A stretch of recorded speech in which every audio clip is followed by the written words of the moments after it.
This video is brought to you by PrizePicks.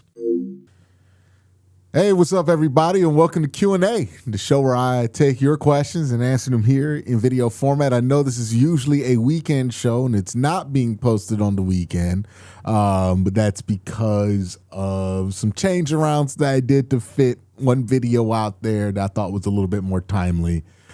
So forgive the out-of-schedule appearance.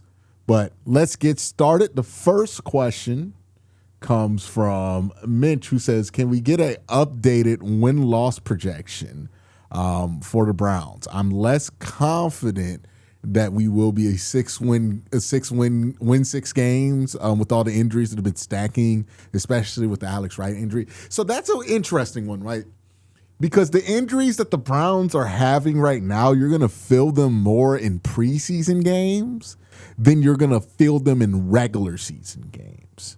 Like, you're going to feel when your third and fourth edge are out or your fourth and fifth defensive tackle are out in the preseason, because that's when those guys usually play. But during the regular season, it's much less of a thing, right? Now, the loss of Alex Wright is significant. It seems like it's an Achilles tear for him. It's what I've heard. Hasn't been confirmed or official yet, but it seems like an Achilles tear. That's going to be a tough loss, but I think you can replace it with certain veterans you might be able to get in the market. The good news is that, like, the top end guys, like Carson Schlesinger doesn't seem like he's going to miss any time this season. Mason Graham's healthy. Mike Hall got back. I don't know what Collins' path for health is, but Denzel's healthy. Tyson Campbell's healthy. Like, I wonder how differently we feel about the injuries once we're continuously seeing the first team out there, because that's not the part of the team that's been injured a lot. It's really been second and third team that's been hit the most with injuries. So I don't know if the injuries affect me as much. I still think that they're going to win somewhere between 6 and 8 games. I think that's the range that Cleveland's going to comfortably sit in. I think that's a fair place to put them. So I don't think my win-loss predictions have changed for this team. I still have them around 6 to 8 wins. I think that's a fair place for them to be. Still have them with the over as far as like some of the Vegas odds are concerned. So not yet. You know what I mean? We got to see how this quarterback competition thing rolls out. Like, if they're going to roll out Deshaun Watson, if Deshaun Watson looks better than what he showed in the preseason, if Shador is ready to play, all of these things, right, are going to factor in. But right now, I feel cool with 6 to 8 as my prediction. BG the One says, I think we can have a 2018 Browns-esque season. Get a top 10 pick, but the team shows heart and promise towards the end.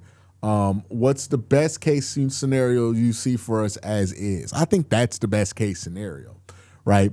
The Browns might be a little shaky at the beginning of the year, but at the end of the year, they start to get things together. A true, like, best case scenario would be one of the quarterbacks, preferably Shador Sanders, ends up emerging as like a bridge so that we could draft the quarterback but not have to rush them out there next year, but also not be so desperate for a quarterback that we're willing to overspend in the market. So like that would be the dream scenario. It's like, hey, we get to a point, let's say Shador has to start week 1 and Shador holds it down respectfully for 17 games. Like, it's not amazing. We're not talking about giving him a contract, but he holds it down, and we could say, hey, we could start him for next year. We can draft the rookie behind him, and then once his contract expires, we can let that expire and then go to our guy we drafted. I think that's the best case scenario we could be for. Mr. Tidster says this, I was really impressed by how much time the line gave Shador to throw the ball. Given that the twos were blocking 2, should we be optimistic about the pass blocking in the regular season? When we saw the offensive line, the ones out there last week, I thought the pass protection was pretty strong. So I'm pretty optimistic about where they are from a pass pro standpoint. They seem to be at or ahead of schedule in that respect. We're going to continue with more questions, but first I got to thank my sponsor, PrizePicks. PrizePicks is America's #1 sports app. The app is really easy to use for player picks. Just pick more or less for a few player stats and lock in your lineup. That's it. Rather just pick teams. Well, PrizePicks has that now too. Just pick the winner, spread, or total in any game or fight. PrizePicks is available in most states, including California, Texas, and Florida. Plus, you can even follow me on the app at Quinn_C and tell my picks with one click and follow your friends too. Speaking of my picks, here they are. Myles Garrett over 15.75 sacks. 16's been his baseline the last few years. I'd be very surprised if he goes to LA and that number drops, given that he's going to see more passing attempts, given that LA's offense is better than what the Browns have been. Quincy Judkins, 924 yards. They had two really good picks for Quincy here, 6 touchdowns or 924 yards. I feel comfortable taking more on both, but 1,000 yards feels like a safer bet for Quincy. I think he's going to have a big year this year. Carson Schlesinger, 2.25 sacks. I'm saying more. Remember, Mike Rutenberg likes to blitz his linebackers a lot more than the previous defensive coordinator the Cleveland Browns had. Also, Carson Schlesinger is probably going to have to get involved as a sack producer to make up for the hole that they're going to have to make up for Myles Garrett. And then Shedeur Sanders starting more than 7.5 games.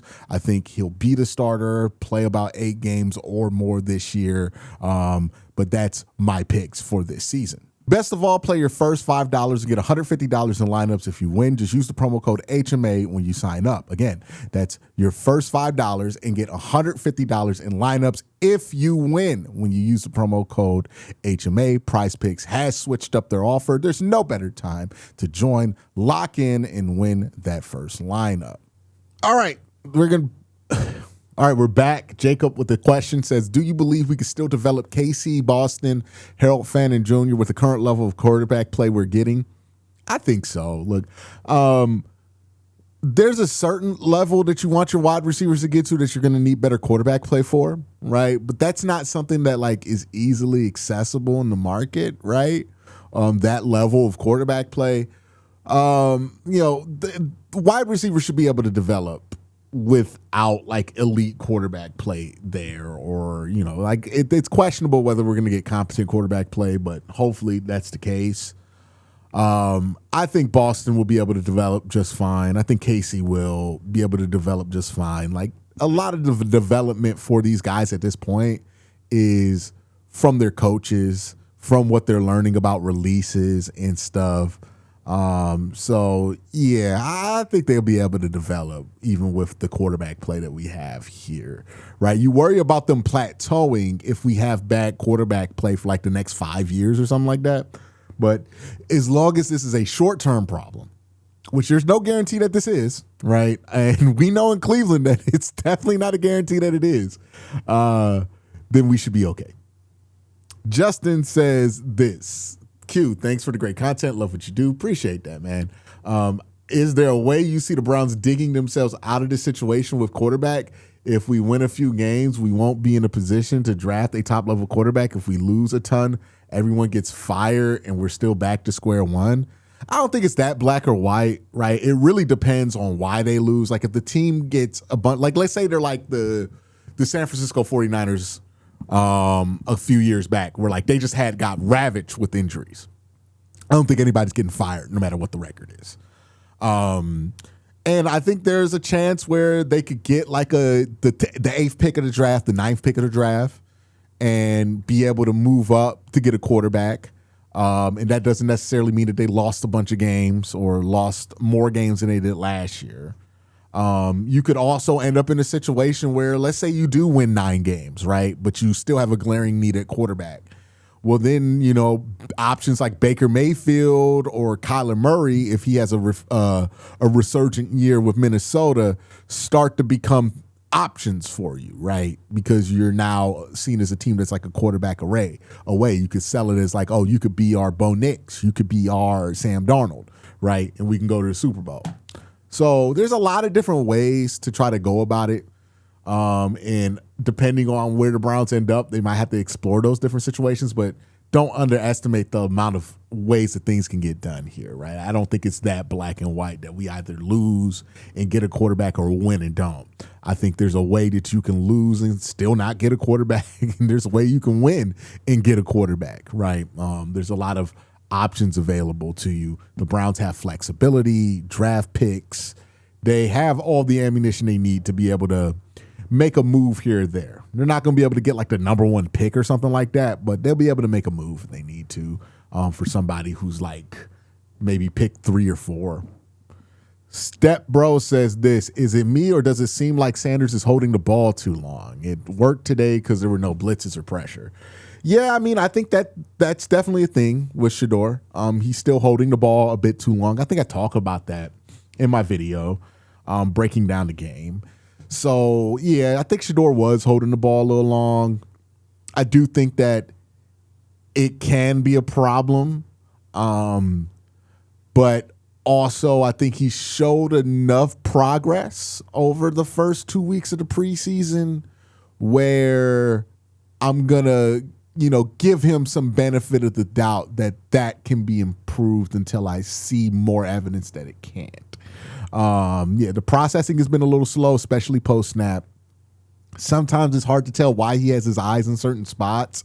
And I think that's why they really want to go with a veteran quarterback to start the year, to give Shedeur more time to figure it out. But he showed enough progress here that I'm not just going to assume he can't fix it. I'm going to give him some time here to be able to fix that. Staples Clive says this, if you are Andrew Berry, what's stopping you from trading for Spencer Rattler? He's under a rookie contract, so he would fall under your cheap quarterback room criteria and could be a backup for whoever starts in 2027. Here's the issue. What do you have to give up to get Spencer Rattler? Right?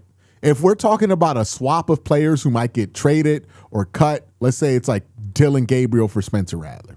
I think they will do that. If we're talking about giving up draft assets, like a 4th for Spencer Rattler, I don't think the Browns would do that. So it really just depends on what assets do you have to give up to get him. That's the only way it becomes too expensive. But also, I don't know if the Saints are necessarily selling. You know what I mean? So we'll see what happens with Spencer, but that's something that is on the Browns' radar for sure. But that's it for Q&A. I want to thank you guys for asking these questions. Y'all have a great day. Have an even better night. Peace.